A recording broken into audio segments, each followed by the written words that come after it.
Thank you for coming to today's webinar from SGS and Seymour. Financial Institutions Boost Your Climate Reporting. Today we're going to cover a little bit about SGS. We'll talk about our partner Seymour as well when we get to the case study. We'll cover 5 North American drivers for climate disclosure in general. What are those different climate disclosure requirements? The case study is really going to focus on European banks and their financed emissions. There's more to it. There's a lot of other resources, but we'll talk about those other resources. But we're going to really focus today on climate disclosure and financed emissions for financial institutions. Open it up for Q&A. Use the Q&A. So if you look to your right on the side of your dashboard, there's a Q&A drop-down.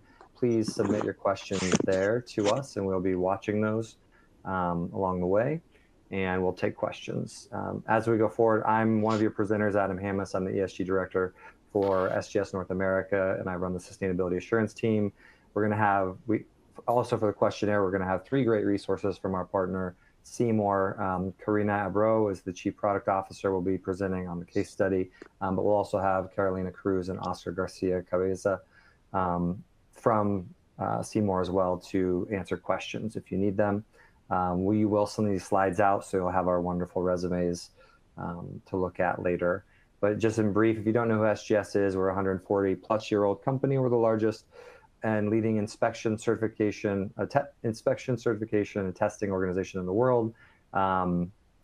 We have boots on the ground, literally, in most every country. Sustainability is embedded in everything we do, from the CEO to our line workers.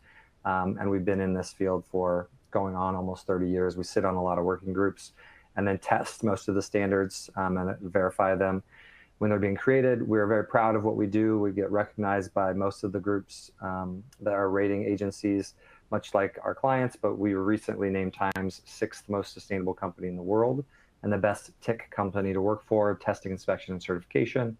And that's just a little bit about why we're here today. And if you don't know who we are, what's really important is why you're here today and why you're watching a webinar for an hour of your life, and really to get a sense of, we ask questions about where are you in your process, what's important to your company, and some of those milestones are the poll questions we're going to have today. So one is just, does your organization already publish an annual ESG or sustainability report? Yes, that could be greenhouse gas data only. Yes, it's a full ESG or sustainability report. No, but you will be soon. No, you don't, and you just might not know. That might not be your role in the company. I can tell you, as you're all selecting your thing, that SGS is, we've been doing it for a while, but we're in this industry. We create sustainability reports. We verify sustainability reports, and we have done it. We were the first TIC company to have an integrated sustainability report with our financials alongside of our non-financials, ESG. So we're very proud of that, but it's also a way to showcase that, hey, we know what you're up against, and we know the standards and the frameworks and rating agencies that you're all trying to make happy as well. So I'll give it a few more moments. So if I were to do, I would say yes, a full. Click on that and give everybody about 5 more seconds. And it really shows you a kind of a stake in the ground of it. It took maybe a year to 2 years, sometimes 3. Your first sustainability report might be the hardest, but then you typically get on a 1-year cycle and things become easier, and you have a rotation and you have a process in place. But it's very rare these days. Back when it was mostly voluntary, there was some 2-year cycles, but rarely do you see a company these days that doesn't have an annual report that gets updated for their stakeholders. So here you can say about half of us are in the yes category. No's and I don't know's perfectly valid answers. And if you don't know, you can type in on your own website and try to find out, or Google it. Usually you'll be able to find that report. The thing we're going to talk about next is, what are those drivers? And not just for financial institutions, but so you understand your clients' drivers, because they're also going to be facing these drivers. But there's really a growing trend that isn't going away. We'll talk about what those are very much in brief, and then hand it over to the case study. But if you back up 5 years, North America would not say regulation is a driver, but today it is. And specifically leading the way is greenhouse gas regulation, or climate disclosures. In Canada, that's the IFRS. S1 and S2 were released last year. S2 is specifically on climate disclosures. That's basically the entire world and how they do their accounting, except for the United States. We still use GAAP accounting. But if you're a multinational, you really need to understand that that's not coming, it's here. It's being translated into every jurisdiction. If you look at Canada and the US, you're also going to see a lot of mirrored things, which I'll point out the differences, but they have their own greenhouse gas reporting program federally for large, heavy industrial emitters.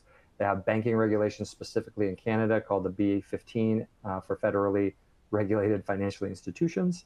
In the US, it's more the FDIC guidance to our largest banks, and then a federal supplier rule that a certain threshold for federal suppliers to the government also have to disclose. Now, the big difference is you'll see here in the US, and I'll just note there's been an election.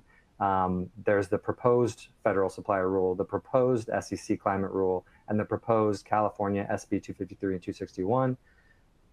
Those, I think, I'm not having a crystal ball, but most people would suggest that the federal supplier rule and the US SEC rule are likely not going to be implemented, but the California SB 253 and 261 will, because there's no federal oversight of that, and California did not change their political leadership in the last election. So what you can assume is California SB 253 and 261 are here to stay. And then broader sustainability and ESG regulation is also not going away for multinationals, where IFRS S1 is the broad general sustainability disclosure. That will be in almost every country except the US. And then the European Union has not only CSRD, which came out last year, but CSDDD, the due diligence directive, is also about to take effect. So there's a lot of moving parts, and essentially the US, North America, we typically are about 5 years behind South America, East Asia, and the European Union. So it's good that we have the European counterpart to present with us today. That's a good glimpse into the future. And for financial institutions, it's current. We have regulations now. Then you go to, even if the regulation wasn't in place, we have public sustainability ratings that investors and creditors have been using and continue to use in higher quantities more often for buy-sell lend decisions. The most common ones that people trust are DJSI, MSCI, ISS, and Sustainalytics. Those are not going away, and it's actually pushing into the third driver, which is supply chain. For financial institutions and banks, that's often just your client base, different asset classes, but suppliers or big brands are using their supply chain now is being managed, and that is reflecting in their larger scores. So brands and financial institutions are requesting ESG data from large numbers of smaller, medium-sized, often privately held suppliers or clients. And the two biggest platforms that are growing most rapidly are CDP on climate and EcoVadis on broad ESG and sustainability disclosures. When you look at also like the continued push is that the CDP program, and this also mirrors each other, has something called the Supply Chain Members Program, where 300 brands, including financial institutions, which 34 of them are global financial brands, had publicly stated they will ask all of their clients and or suppliers to report emissions through the CDP platform. It was actually the first regulation that I'm aware of that the US federal supplier rule, which probably won't go into effect, but it was the first regulation that actually named CDP in the regulatory scheme itself and said you would have to report using CDP. EcoVadis has what's called sector initiatives. So there's groups that collectively get together per sector. There's 12 different sector initiatives, but they have also publicly stated, if you remember, that they're going to use the EcoVadis platform to ask all of their suppliers to report their data and then look for aggregate data and best practice solutions and use it probably to update things like IFRS and the SASB standards. And one of the big changes, especially in the financial institution sector, is that these linked loans using EcoVadis as a rating agency, people are linking loans now to your EcoVadis scores and badge levels. So here's just a snippet from HSBC and something they're doing with EcoVadis coming out of Hong Kong and China. And this is happening in other locations as well. As these rating agencies gain more trust and validity, they're being directly used and referenced in buy, sell, lend decisions. Then you get into a further drop down, but it really depends on your market. Financial institutions, I think that you'd have to look more to like employees, maybe consumers, but the willingness to pay more for health and sustainability continues to grow. And what we typically see this as is the LOHAS, or lifestyles of health and sustainability consumers, which is a $546 billion global market. In the US, it's 23% of consumers, roughly growing 10% per year. And McKinsey has a recent survey that even shows a little bit higher than that, but they said 70% of consumers are willing to, or they say they're willing to pay more for green products that perform as well as conventional products. But the big one to look at is 50% of companies say that their business growth is what's driving their sustainability initiatives, or translated, offering sustainable, socially or environmentally responsible products and services is actually growing their business faster by emerging into these markets and offering new services and products to these people. And so the last, which is really specifically around employees, is winning the talent wars. Often this is only really felt at the skilled labor, higher levels of leadership positions. But the IBM 2022 Institute for Business Value Survey, for instance, with 16,000 employees in 10 countries, found that 67%, or 2/3 of the population, was more willing to apply for and accept positions with sustainable companies, quote unquote. That's a self-definition. And then a similar related study of 2020, the Unily survey of 2,000 UK-based office workers, 83% thought their employer specifically was not doing enough around sustainability, and 65% said they would prefer working for a better company. And so that's just to show you broad scale that this isn't going away. It might slow down, it might get fine-tuned, but it's a growing and more heavily regulated market every year.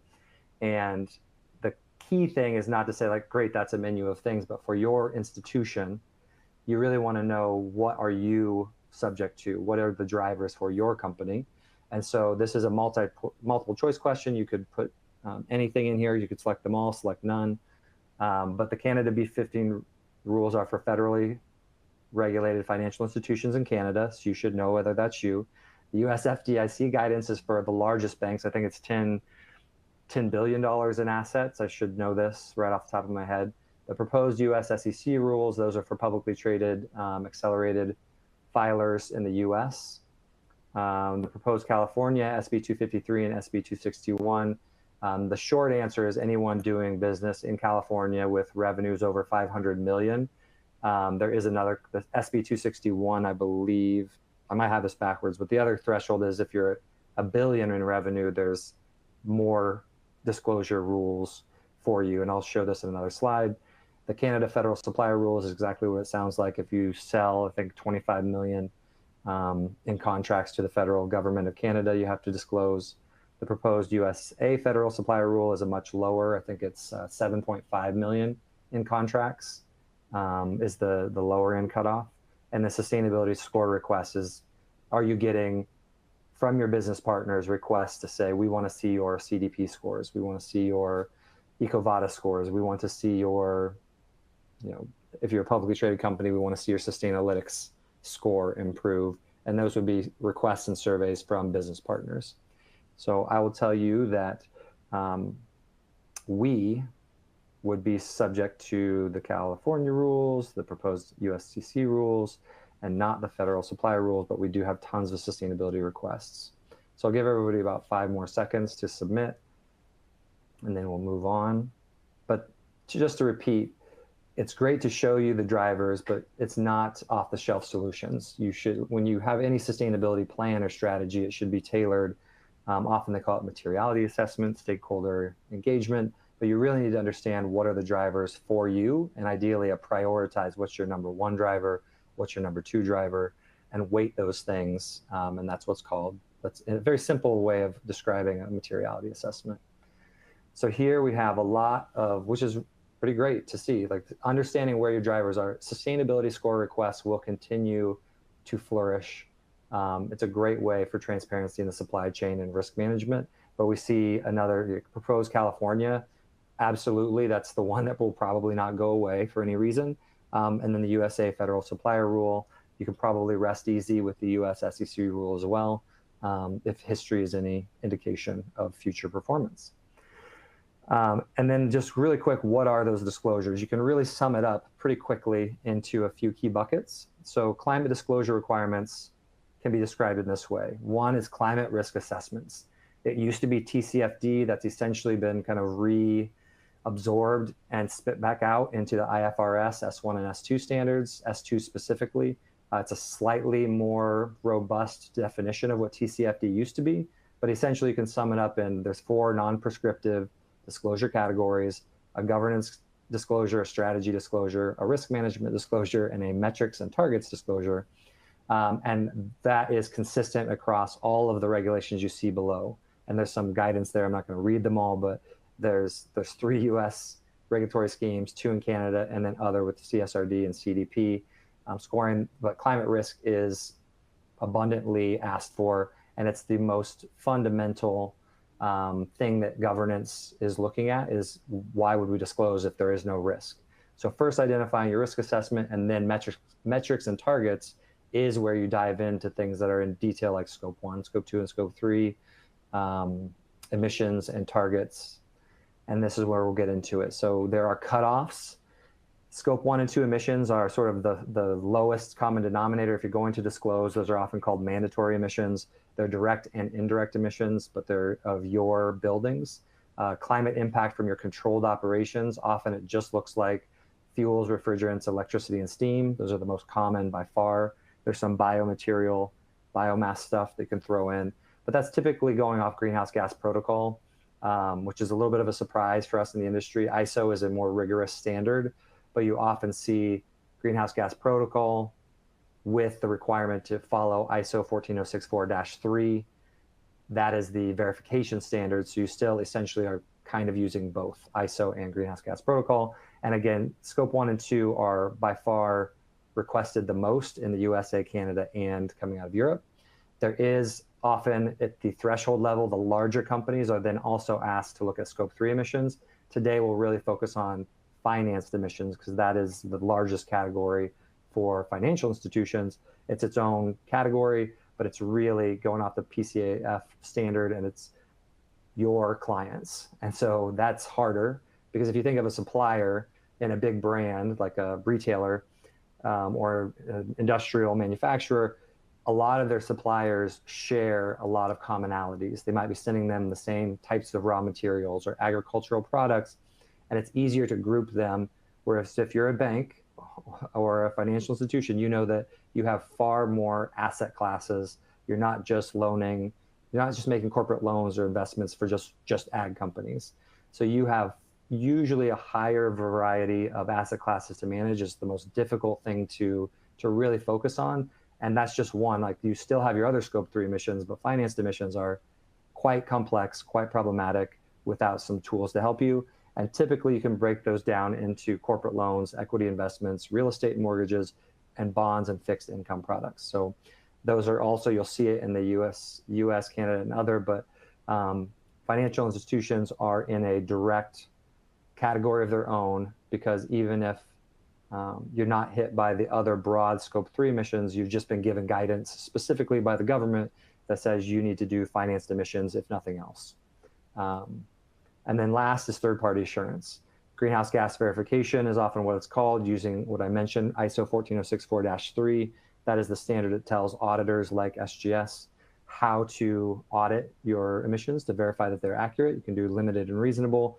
You can verify your TCFD reports. You can verify your entire sustainability report. That's often called sustainability report assurance.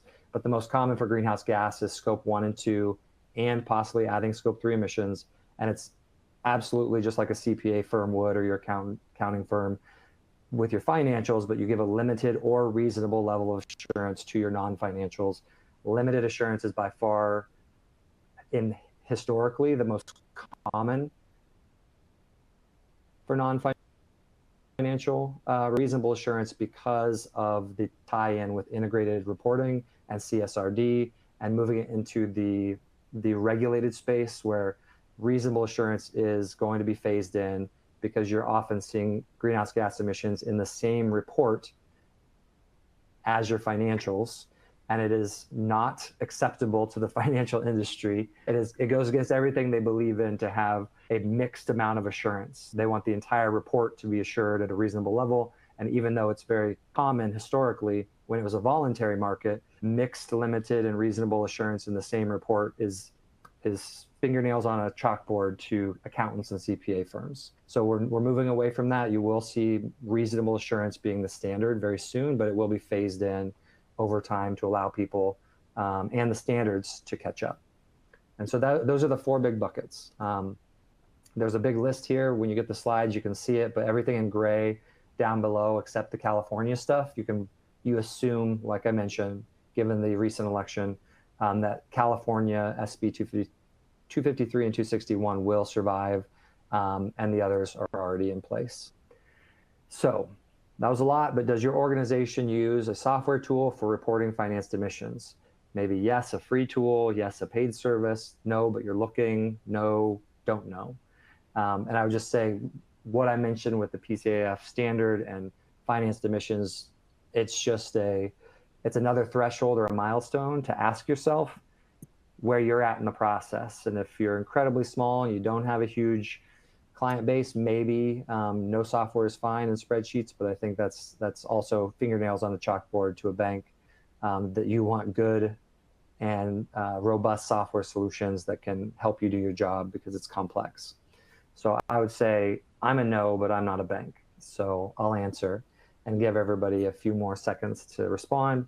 But it's good to really understand like what you're doing now and is it working, so that you can prepare for not only regulation that is here, but if you look at all the regulation, I tried to mention those thresholds, they step in and they get stronger over time. And if you're not the biggest company, like largest accelerated filers, then the smaller companies and the medium-sized companies, they come in, they get phased in a year from now or 2 years from now. And so it is all coming, and they try to phase it in to make it easier. But to think that it's not going to hit you soon is maybe not the wisest use of your resources. So we've got yes, a paid service, a lot of no's, a lot of I don't know, so that's perfect. What I want to share now is we have a really great partner, and we as a verifier need partners because we can't check our own work. And so I'm really pleased to introduce Seymour and Karina. She's going to tell you briefly about who they are as a company, but what they're doing in Europe, because this has been in place longer and they've been dealing with it very similar to we are starting to deal with it. So Karina, I'm going to hand it over to you. Thanks, Adam, and thanks for the invitation. Good afternoon to everyone. It's a pleasure and an honor to be here to present the banking ecosystem use case in Europe. So before I start, let me present to you Seymour. So Seymour is a ESG tech company that developed a software. So we have a solution that goes from A to Z on the sustainability journey of a company. So it is a modular solution with a set of functionalities that supports the client on the diagnosis phase, in the monitoring, reporting, assess the suppliers, calculate the emissions, and then we have some specific features related in, for example, benchmarking and life cycle assessment. So here in this slide, we have the main verticals that we are working on. I would like to highlight the financial institutions vertical, where we are working with several banks, and also the supply chain management that, as Adam also highlighted during the session, is also a really critical vertical for the companies to assess the suppliers. And we are working also with SGS and already in US, and then the agribusiness sector in Brazil. So here we have the countries where we are at this stage. So mainly in Europe, we are in Brazil and also in US and in Angola. And here, so going into detail in the ESG bank ecosystem. So we started in Europe, and now we are scaling to Brazil and South Africa in partnership with World Bank. And here we have the main banks that belongs to the ecosystem. So the reason why for this ecosystem. So as Adam mentioned, so there is at this moment a lot of regulations that are mandate for banks to report in Europe. So mainly we have taxonomy, we have corporate sustainability reporting directive that is aligned with IFRS already mentioned, and also the sustainable finance disclosure regulation and capital requirements regulation. So All of these regulations go into detail in all the ESG areas, and to report this information, banks need information from their clients. So even that some companies and small medium companies are not obliged to report and to have this information, for banks and for listed companies being able to report, they need to collect this information from other companies. So this was one of the main challenges that the banks are facing at this stage. And then how can we process this data, and how can we use this data from our clients in order to create new financial products and also help the clients on their sustainability transition. So those were the three main challenges.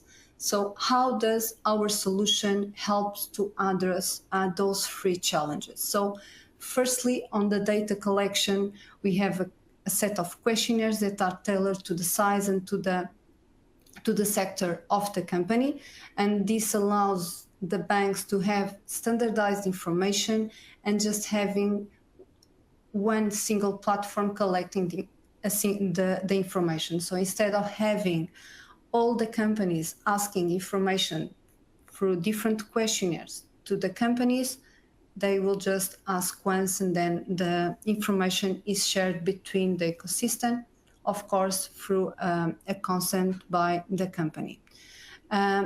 I will go in detail a little bit in each area, and here I will just highlight the main benefits and goals.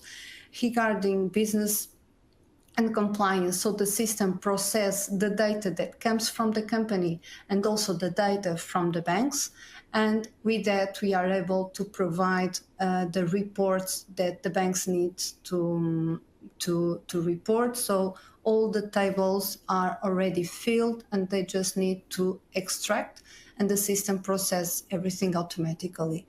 And then the bank as a driver of sustainability. So this is the part that we create with each bank, where we can define criterias and create a marketplace where you can have a set of products and create new financial products to offer to your clients and help on the sustainability transition.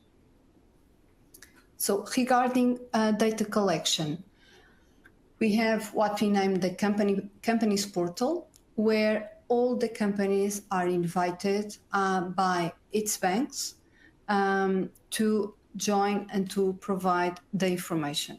When the company goes into this portal, the first step is to register the company, and considering the sector and the dimension of the company, different questionnaires are generated.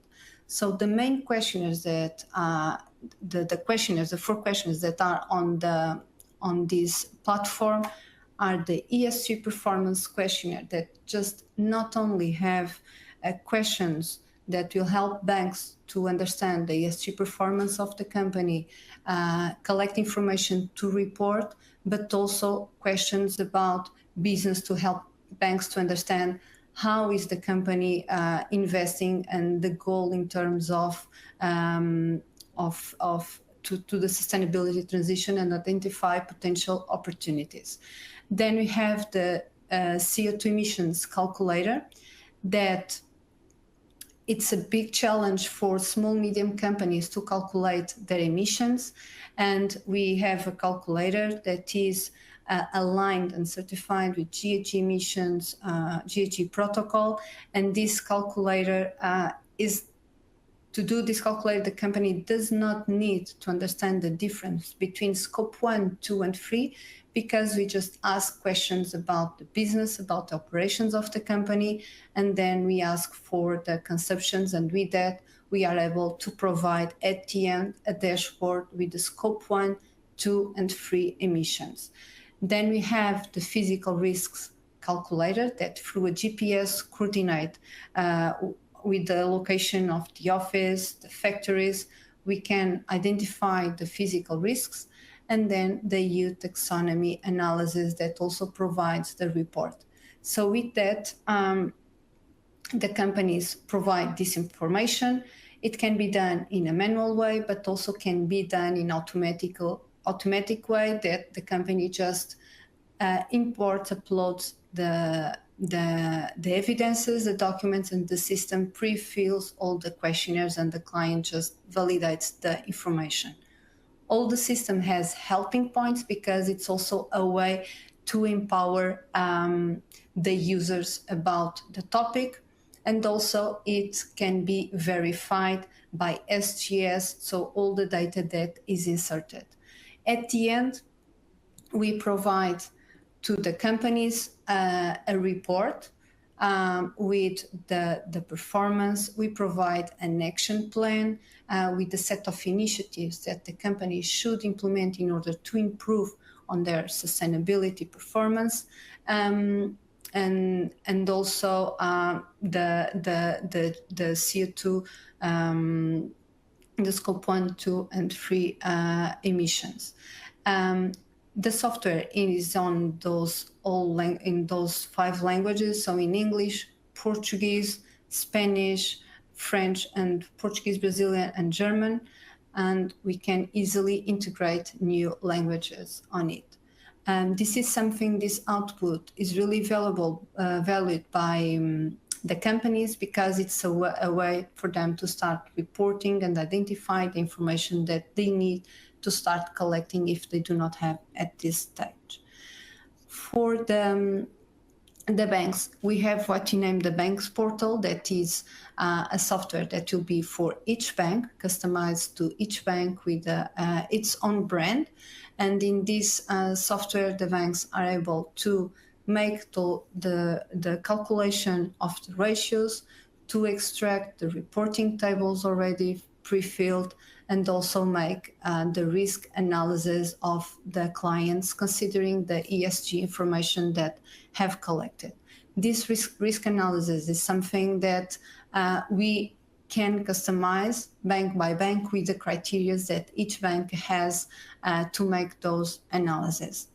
Also, we calculate the financed emissions considering the information that we receive from the company, so the total of emissions of the company, and also considering the exposure of the bank to this specific company. So one of the first steps of the setup with the bank is to upload its balance sheet, its portfolio, so that we can process all of this data and provide those outputs with the client's data.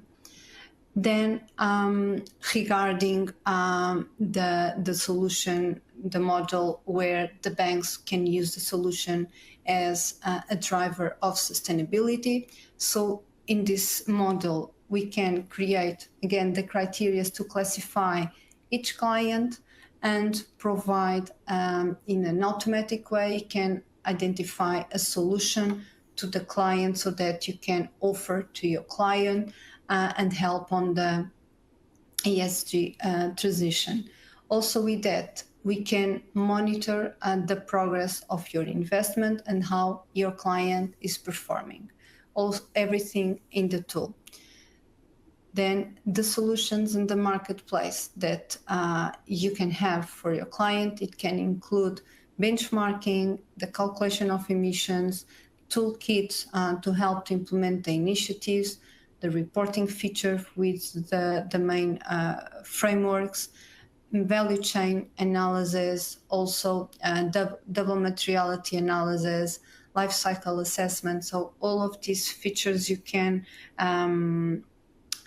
share with your clients so that they can improve. And Karina, I had a question because I know we've just talked.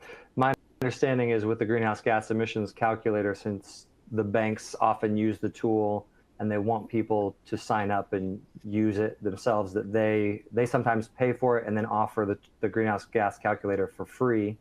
And in some models, it's split and the clients do pay something. But I found that really fascinating because one of the things is not only having tools, but getting a high level of reporting, removing those barriers to entry seems helpful when you've got an asset class that isn't very excited to report to you. Is that accurate on the pricing? Like how do the banks use the cost?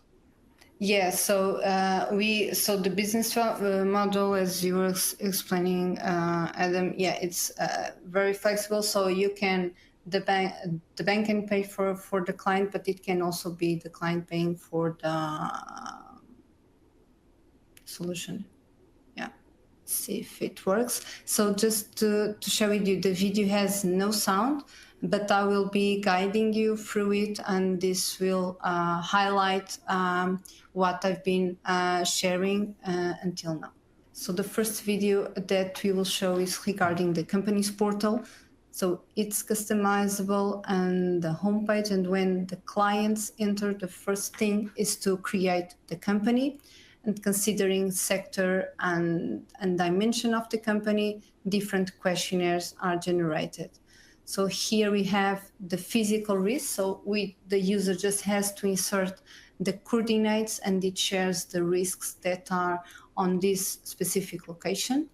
Then we have the GHG emissions calculator, and here we have helping points, and we just ask for those consumptions, and at the end you have the report.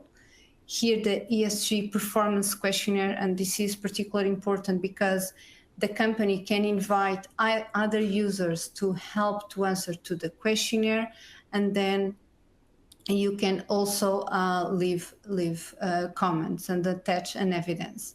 Here you have an example of the report that the company can extract. And then here is the taxonomy exercise where you can identify if a specific activity of the company is aligned or not with the EU taxonomy. At the end, on the company's page, you can see the main dashboards, the main results of the company, and how the company is performing. So this is customizable, as I said, bank by bank. So here the first step is to import the balance sheet of the bank, and here you can have a view about your portfolio, the type of assets, how is the distribution of those assets, and here in more detail. Mainly here we have also this specification regarding taxonomy. Then in your clients page, you can see, you can have a dashboard with your clients, the location, the sectors, and here, as on the previous video, you can see how each company is performing. Here regarding your assets and the correlation with taxonomy, and here about the financed emissions. So how each asset is contributing to the emissions, the financed emissions of the bank. And then you can have access to the evidences that were uploaded. On this panel, we can see the green asset ratio. That is one of the ratios that the banks in Europe needs to report. That is the ratio of green assets classified as green that are aligned with taxonomy. So here you can see into detail which assets are aligned, and also make an analysis within by sector, by type of asset, and also to which environmental goal the assets are contributing to. And it's really dynamic and easy to work. Here you have your financed emissions with all the information collected by sector, and also here the physical risks also by sector. At the end, you can extract all the regulatory tables already filled with all the ratios and KPIs that the banks need to report. I can share with you that it's more than 20 tables, so it's thousands of formulas behind, and it is something that is really, really useful for the banks because it takes a lot of time, and with the tool, they just upload all the assets, and the system just makes the calculations and provides it automatically. Karina, we have a question from Zhao. He says, if a client operation is generating carbon credits, does it also calculate that? For example, a conservation concession or an agro business or a forestry company? Yes, so we have it. It's not on this specific calculator, but on the other functionality that is the corporate carbon footprint calculator. That, of course, we can then have a webinar with more detail about this specific functionality, but it's something that is also considered. Any other questions? Feel free to put them in the Q&A box, just like Zhao did. Now talking about any resources. So what would help you take the next steps if you're looking at your greenhouse gas reporting or sustainability journey? But here we're really talking about climate reporting. Nothing, we're good. Climate reporting tool by asset class, GHG calculator for portfolio clients, greenhouse gas training for your portfolio clients or other. I would throw in GHG training because SGS does a bunch of stuff already. But I'll give everybody a moment to think about your own needs. And if that's something that you realize you could have some help with or don't need it, that's fine. But just taking a moment, like we said, off-the-shelf stuff is not what we recommend, but understanding where you're at in your reporting process, what your drivers are, and what you have today as a system is going to tell you what you need next. I just want to say I really like the Seymour's tool. We see a lot of things as a verifier. We can't tell you, where to go, but we certainly love partnering with Seymour because it's robust. They help a lot of European and Portuguese banks and credit unions, and we know that the tool works because it's been working. And it's always great to see additional tools and things built into the system. I think we've known Seymour for a while now. And so being in North America, getting to know about the relationship is always great. And they have a fantastic tool. I'm going to give it a few seconds, but we're going to go forward. We've got half climate reporting tool by asset class, some calculator for portfolio clients, and then other. If you've got an other you want to suggest to the group, put it in the Q&A box. We'd love to hear what that is. And then I'll just share with you some other existing resources.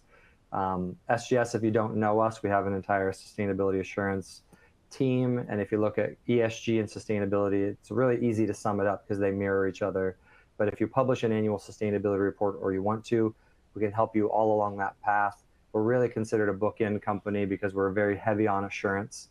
That's who we are, but we have strategy and training up front, and then some readiness stuff in the middle, like pre-assurance, CDP and EcoVadis ratings, but training, risk assessment, calculations, materiality assessment.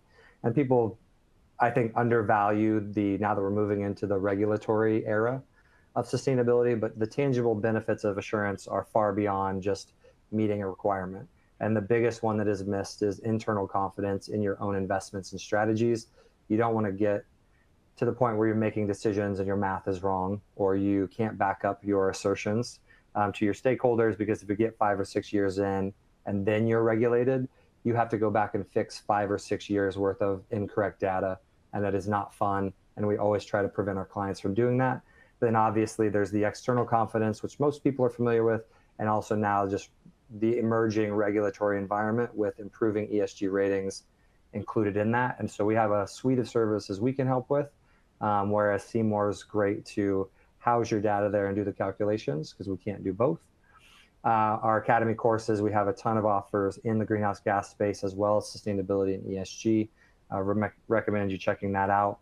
And one thing that we try to let people know, especially with banking partners, is if you get to this point, we have some of the highest qualified staff to be able to check other people's work.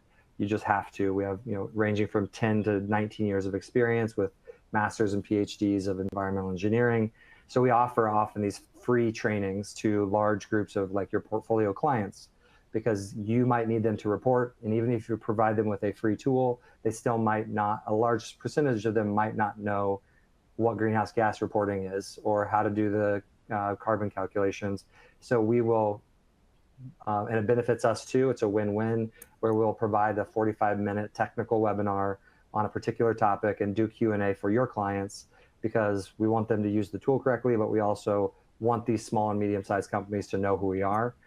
So it's a win-win-win, especially on climate and sustainability, because we're very deeply embedded. We know CDP and EcoVadis inside and out. We can even record that session for you, and you can host it on your client intranet. That's a common practice. We can offer, if you want us to, we can offer discount of our services, because often these are smaller, medium-sized companies that the budget can be a problem. But for us, it's great marketing. So SGS is always willing to go do that and would do it for you. We'd love to get in partnership, especially with banks, because we can reach a large number of clients at a high volume, and we have the expertise to do it. We put out webinars all the time anyway, so it doesn't hurt us to go in and do a private one for 20 to 200 people. And last is just, if you don't know, we have a growing YouTube channel with 100 plus videos and 100 plus hours of on-demand content, and it's growing every week. And so if you go out there and check it out, I just highly recommend subscribing. We've got a ton of stuff. We just finished an interview with one of our clients, Technomark, on their sustainability program. That'll be up soon. So all kinds of content. At SGS North America is our handle on YouTube. But now would be a great time for any Q&A you have for Seymour on their platform and what it can do for banks and financial institutions. And then if you have any questions, emailing Kim. She's not on today because she's taking PTO. I'm happy for her. But she's the fantastic person to send all of your questions to, is Kim LaFrancois. She's our business development manager, and we'll send these slides out to you afterwards as well. But I'll pause now for any questions. And I would say I have a question to Karina and your whole team.